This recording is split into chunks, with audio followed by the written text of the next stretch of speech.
अस्सलाम वालेकुम, you are watching chemistry with Awais Hakim और आज हम डिस्कस करेंगे फ्रीजिंग पॉइंट, डिफ्यूजन और हम डिस्कस करेंगे डेंसिटी को। So first of all, what is freezing point?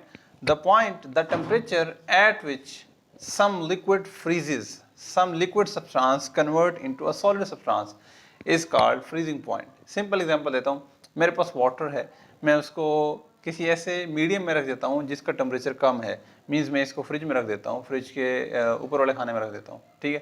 जिसका टेम्परेचर क्या होगा? डाउन, उसका टेम्परेचर माइनस में होता है।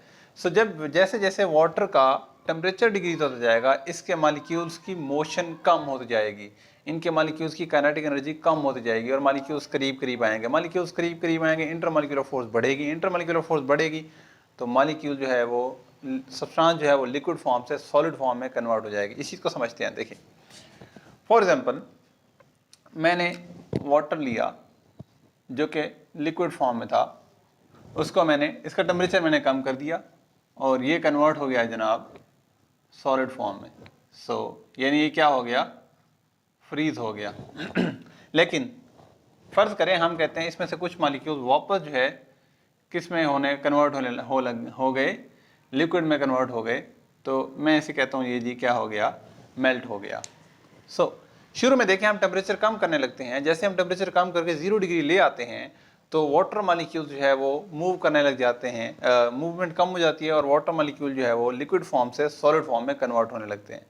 लेकिन आहिस्ता आहिस्ता जितने मालिक्यूल्स लिक्विड से सॉलिड में कन्वर्ट हो रहे थे उतने ही सॉलिड से मालिक्यूल लिक्विड में कन्वर्ट होना शुरू हो जाते हैं और एक वक्त आता है कि इन दोनों का रेट बराबर हो जाता है, means rate of freezing and rate of melting equal हो जाता है। इस पॉइंट पर जो टेम्परेचर होगा उसको हम इसका फ्रीजिंग पॉइंट कहेंगे। The temperature at which the number of molecules converting from liquid form into solid form and number of molecules converting from solid form into liquid form is called freezing point। इस point को बोलेंगे freezing point. और water के case में यहाँ पर जो temperature होगा वो 0 डिग्री सेंटीग्रेड होगा, यानी 0 डिग्री सेंटीग्रेड पे ये इक्विलिब्रियम आ जाएगा। 3 मालिक्यूल लिक्विड से सॉलिड में जा रहे हैं तो 3 ही मालिक्यूल सॉलिड से किस में आ रहे होंगे? लिक्विड में आ रहे होंगे।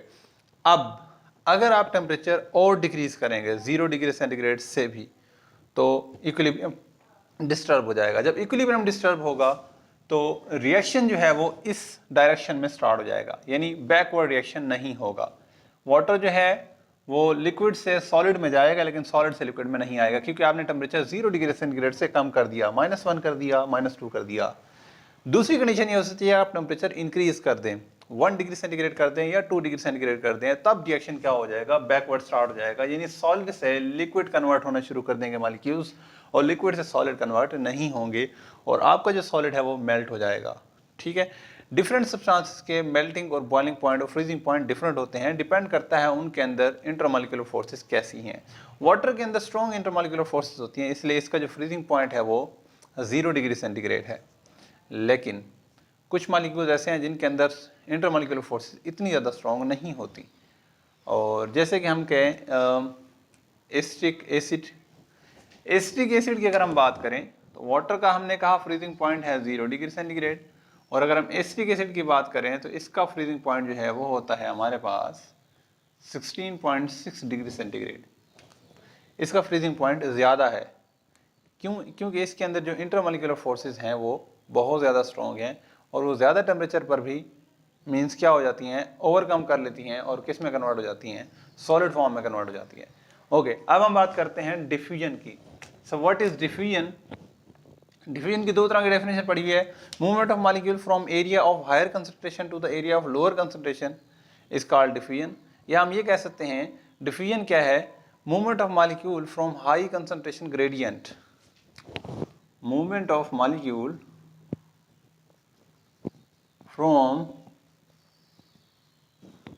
from high concentration gradient means कि जहां पर कंसंट्रेशन ज्यादा हो, to the low concentration gradient, come concentration की तरफ। अब हम गैसेस में तो इसको बड़ा आसानी से और बड़ा ही कमाल तरीके से एग्जांपल से डिस्कस कर चुके हैं कि अगर आप रूम के एक कॉर्नर पे कोई परफ्यूम स्प्रे करते हैं तो दूसरे कॉर्नर तक वो परफ्यूम जो है वो स्मेल हो सकता है, बिकॉज क्योंकि परफ्यूम के मालिक्यूल्स इस कॉर्नर में ज़्यादा हैं तो यहाँ से आराम से खुद ब खुद मूव कर जाएंगे उस कॉर्नर की तरफ जहाँ वो कम है। इसे हम डिफ्यूजन बोलते हैं, और ये डिफ्यूजन गैस मालिक्यूल में भी होती है और लिक्विड मालिक्यूल में भी होती है। जैसे गैस मालिक्यूल में ज़्यादा है लेकिन लिक्विड मालिक्यूल में ये कम होती है, लेकिन लिक्विड मालिक्यूल में होती है।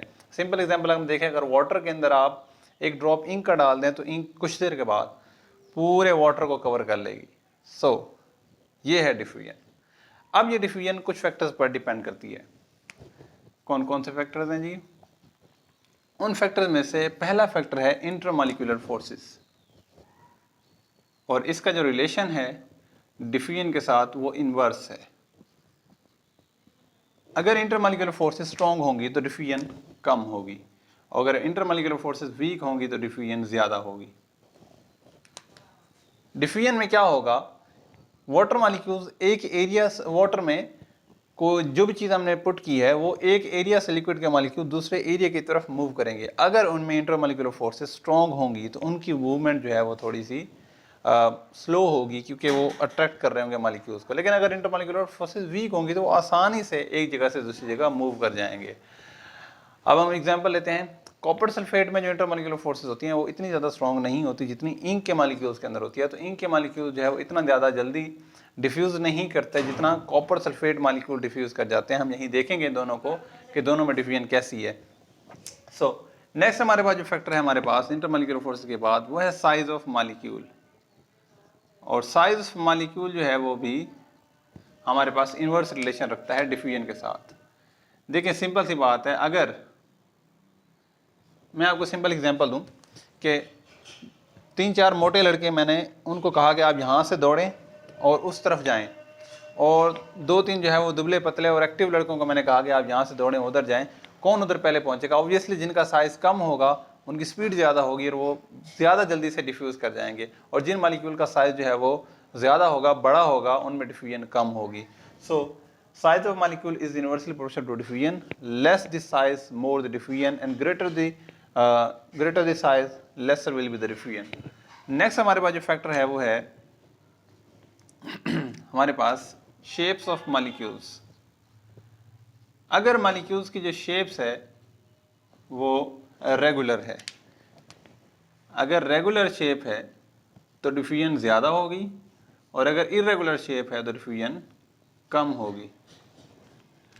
अब फॉर एग्जांपल मैं कहता हूँ ये 2 मॉलिक्यूल्स हैं और इन्होंने क्या करना है, डिफ्यूज़ करना है from that place to that place, और अगर इनका साइज़ जो है वो रेगुलर है तो आसानी से ये डिफ्यूज़ कर जाएंगे।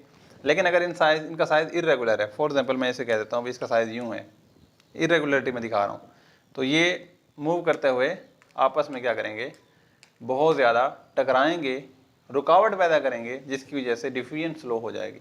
So regular size of molecules promotes the diffusion and irregular size of molecules inhibit the diffusion. अगर साइज ऑफ मॉलिक्यूल्स कम होगा तो डिफ्यूजन कम होगी, और अगर साइज मतलब रेगुलर नहीं होगा तो डिफ्यूजन कम होगी, और अगर रेगुलर साइज होगा तो डिफ्यूजन ज़्यादा होगी। ओके, नेक्स्ट हमारे पास जो फैक्टर है वो है टेम्परेचर। बड़ा इंपॉर्टेंट फैक्टर। टेम्परेचर भी जो है वो डायरेक्ट रिलेशन रखता है डिफ्यूजन के साथ। अगर टेम्परेचर ज़्यादा करेंगे तो डिफ्यूजन ज़्यादा होगी, और अगर टेम्परेचर कम होगा तो डिफ्यूजन कम होगी। क्या वजह? देखें, टेम्परेचर अगर ज़्यादा होगा तो मॉलिक्यूल्स की काइनेटिक एनर्जी ज़्यादा होगी, मॉलिक्यूल्स की काइनेटिक एनर्जी ज़्यादा होगी, मॉलिक्यूल ज़्यादा स्पीड से मूव करेंगे और from one area to another area बहुत इजीली पहुंच जाएंगे। और अगर टेम्परेचर कम होगा तो उनकी काइनेटिक एनर्जी कम होगी, काइनेटिक एनर्जी कम होगी तो उनकी मूवमेंट स्लो होगी। So this is all about diffusion, movement of molecule from area of higher concentration gradient to the area of lower concentration gradient. अगर वो लिक्विड में हो, अगर वो गैसेज में हो, उसे हम डिफ्यूजन कहते हैं। डिफ्यूजन 4 फैक्टर पर डिपेंड करती है। इंटरमॉलिक्यूलर फोर्सेज अगर ज़्यादा होंगे diffusion come, size of molecule अगर बड़ा होगा diffusion come, shapes of molecule अगर इरेगुलर होगी डिफ्यूजन कम, टेम्परेचर कम होगा तो डिफ्यूजन कम। बाकी इसका वाइस वर्सा हम कह सकते हैं। नेक्स्ट हमारे पास जो टॉपिक है वो है डेंसिटी। सो डेंसिटी क्या होती है? डेंसिटी इज, इसको इस साइन से शो करते हैं, density is ratio of mass and volume. जिसे मैं कहता हूँ कि भारीपन, कोई चीज़ कितनी भारी है, मीन्स कितनी डेंसिटी ज़्यादा है। अगर मैं वाटर और गैस को एयर को कंपेयर करूँ तो वाटर की जो डेंसिटी है वो है हमारे पास 1 ग्राम पर सेंटीमीटर क्यूब, और अगर मैं एयर की बात करूं तो एयर की जो डेंसिटी है वो है 0.001 ग्राम पर सेंटीमीटर क्यूब। अब मुझे बताएं किसकी डेंसिटी ज़्यादा है। ऑब्वियसली वाटर मॉलिक्यूल की डेंसिटी ज़्यादा है और गैस की डेंसिटी कम है, एयर की डेंसिटी कम है। इसलिए जब बारिश होती है तो वाटर के ड्रॉप्स एयर को क्रॉस करते नीचे आते हैं। क्यों? क्योंकि वाटर के जो ड्रॉप्स हैं उनकी डेंसिटी ज़्यादा है, वो ज़्यादा भारी हैं, एयर ज़्यादा भारी नहीं है, इसलिए वो नीचे आ जाते हैं, एयर वहीं रह जाती है। सो density is ratio of mass and volume. अगर मैस कम है और वॉल्यूम ज़्यादा है, डेंसिटी कम होगी। अगर मैस भी ज़्यादा है, वॉल्यूम भी ज़्यादा है, तब ऑब्वियसली डेंसिटी ज़्यादा होगी। रेशियो दोनों पे डिपेंड करती है। मैस कम हो, डेंसिटी ज़्यादा, मैस कम हो, वॉल्यूम ज़्यादा हो, तब डेंसिटी कम। यानी अगर आप देखें मैस का डायरेक्ट रिलेशन, मैस बढ़ने से डेंसिटी बढ़ेगी और वॉल्यूम बढ़ने से डेंसिटी कम होगी। मैं सिंपल एग्जांपल लेता हूँ, इसको मैं वाटर में डाल देता हूँ। फॉर एग्जांपल मैं कहता हूँ ये 5 ग्राम का है, तो मैं इसको जैसे वाटर में डालूंगा तो ये क्या होगा, फ्लोट करेगा। क्यों? क्योंकि इसका खासा वॉल्यूम है, मैस वॉल्यूम रेशियो में इसका वॉल्यूम ज़्यादा है, जिसकी वजह से इसकी डेंसिटी कम हो जाती है। और इसी 5 ग्राम का अगर मैं एक पीस ऑफ बॉट कोई मैं अगर डाल देता हूँ तो वो क्या हो जाएगा, डूब जाएगा। क्यों? क्योंकि उसकी डेंसिटी जो है वो क्या है, हमारे पास ज़्यादा है, क्योंकि उसका वॉल्यूम कम है। इसका वॉल्यूम जो है वो ज़्यादा था, इसकी डेंसिटी कम थी। ठीक है, लाइट चली गई है, लाइटिंग डिस्टर्ब हो गई है। होप्स आपको क्लियरली मैं नज़र आ रहा हूँ। टॉपिक तो हमारा नियरली कंप्लीट हो गया, लेकिन मैंने प्रैक्टिकल करके दिखाना था डिफ्यूजन आपको कि इंटरमॉलिक्यूलर फोर्सेस अगर वीक होंगी तो डिफ्यूजन कैसी होगी, और इंटरमॉलिक्यूलर फोर्सेस स्ट्रॉन्ग होगी तो डिफ्यूजन कैसी होगी। देखते हैं, अल्लाह करे लाइट आ जाए, फिर मैं आगे बात कंटिन्यू करते हैं। अगर नहीं आती तो फिर अगर कोई क्वेश्चन है तो कमेंट में आप पूछ सकते हैं। वीडियो पसंद आ रही है तो इसको लाइक करें। अगर इसमें कुछ नया सीखा है तो आपने दोस्तों के साथ शेयर करें। अगर ऐसी और नई वीडियो देखना चाहते हैं तो चैनल को सब्सक्राइब करें, बेल आइकन दबाएं। मैं मिलूंगा आपसे नेक्स्ट वीडियो में, तब तक के लिए अल्लाह हाफिज़। अगर लाइट आ जाती है तो फिर हम एक्सपेरिमेंट अपना कंटिन्यू करते हैं, नहीं तो नेक्स्ट वीडियो के स्टार्ट में ही मैं उसको डाल दूँगा या इसी के साथ पिन अप कर दूँगा। ठीक है, सो तब तक के लिए अल्लाह हाफिज़।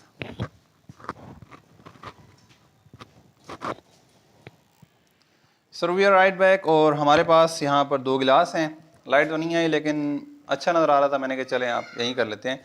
और ये है मेरे पास कॉपर सल्फेट, और ये है मेरे पास पेन, और इस पेन में होती है इंक। सो हम ज़रा चेक करते हैं, इसमें हम डालेंगे इंक और इसमें हम डालेंगे कॉपर सल्फेट। आप देखिएगा किस में डिफ्यूजन ज़्यादा होगी। मेरे ख्याल से डिफ्यूजन जो है वो इंक वाले में कम होगी, क्योंकि इंक में इंटरमॉलिक्यूलर फोर्सेस कम होंगी और कॉपर सल्फेट में ज़्यादा होगी। तो मैं इंक ज़रा थोड़ा सा यूँ कर लेता हूँ। बचपन में हम ऐसे इंक ट्रांसफ़र करते थे एक पेन से दूसरे पेन में। चलें जी, सो अल्लाह करे हो सही इसमें इंक। चलें जी, ठीक है, आ गई। ओके जी, मैं साइड बाई साइड आपको डाल के दिखा रहा हूँ, अब बताएंगे आप खुद ही कि डिफ्यूजन किस में ज़्यादा थी। सो यहाँ देखें जी, एक तरफ मैंने डाल दी इंक और एक तरफ मैंने डाला कॉपर सल्फेट। ओ तेरी, कॉपर सल्फेट देखें बहुत ज़्यादा जल्दी डिफ्यूज़ कर गया है, और ये जो ग्लास है ये बिल्कुल ग्रीन हो गया, लेकिन इंक जो है अभी भी ऊपर सरफेस के ऊपर फ्लोट कर रही है। ये डिफ्यूज़ तो कर रही है लेकिन इसमें डिफ्यूजन बहुत स्लो है। मुझे लगता है मुझे यहाँ पर टाइम लैप्स रिकॉर्ड करके आपको दिखाना पड़ेगा। सो इंक का टाइम लैप्स रिकॉर्ड करेंगे, और ये तो डिफ्यूज़ हो गया। सो इंक का टाइम लैप्स साथ पिन अप कर दूँगा मैं, तो उसमें आप देखेंगे इंक कैसे डिफ्यूज़ हो रही है। तो इसको मैं ज़रा करीब भी कर देता हूँ।